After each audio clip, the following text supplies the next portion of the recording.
I want to tell you about an essential vitamin you've probably never heard of. If you're a parent or plan to be one, it might be more important to your child's growth than all other vitamins combined, and only you, a parent, can provide it. I call it vitamin N, the word no. More and more children, I find, are suffering from vitamin N deficiency, and they, their parents, and our entire culture are paying the price. Let me illustrate my point with a story that's quite typical. A father, I'll call him Bill, gave his son, age 5, pretty much everything the little boy asked for. Like most parents, Bill wanted more than anything for his son to be happy, but he wasn't. Instead, he was petulant, moody, and often sullen.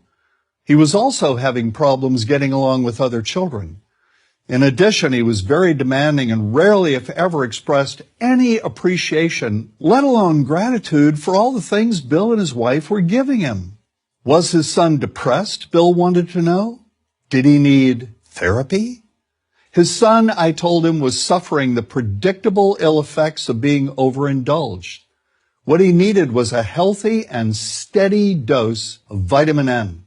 Overindulgence, a deficiency of vitamin N, leads to its own form of addiction. When the receiving of things begins to generate nothing but want for more things. One terrible effect of this is that our children are becoming accustomed to a material standard that's out of kilter with what they can ever hope to achieve as adults. Consider also that many, if not most, children attain this level of affluence not by working, sacrificing, or doing their best, but by whining, demanding, and manipulating. So in the process of inflating their material expectations, we also teach children that something can be had for next to nothing. Not only is that a falsehood, it's also one of the most dangerous, destructive attitudes a person can acquire. This may go a long way toward explaining why the mental health of children in the 1950s, when kids got a lot less, was significantly better than the mental health of today's kids.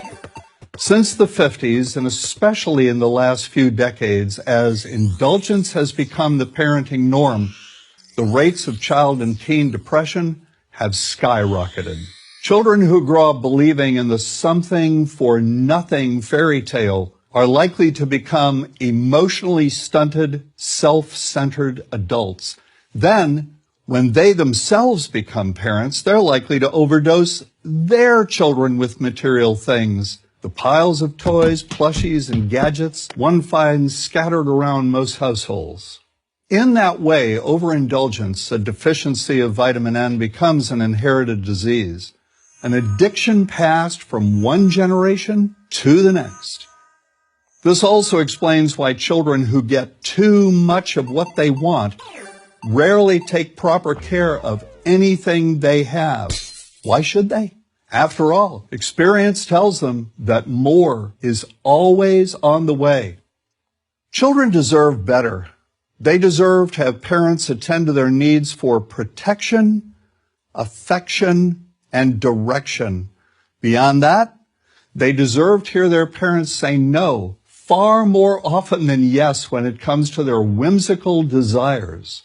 They deserve to learn the value of constructive creative effort as opposed to the value of effort expended whining, lying on the floor, kicking and screaming, or playing one parent against the other. They deserve to learn that work is the only truly fulfilling way of getting anything of value in life, and that the harder they work, the more ultimately fulfilling the outcome. In the process of trying to protect children from frustration, parents have turned reality upside down. A child raised in this topsy-turvy fashion may not have the skills needed to stand on his or her own 2 feet when the time comes to do so. Here's a simple rule.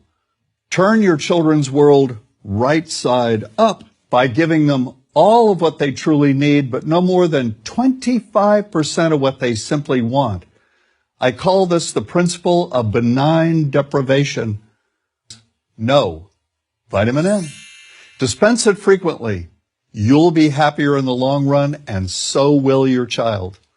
I'm John Rosemond, author and family psychologist for Prager University.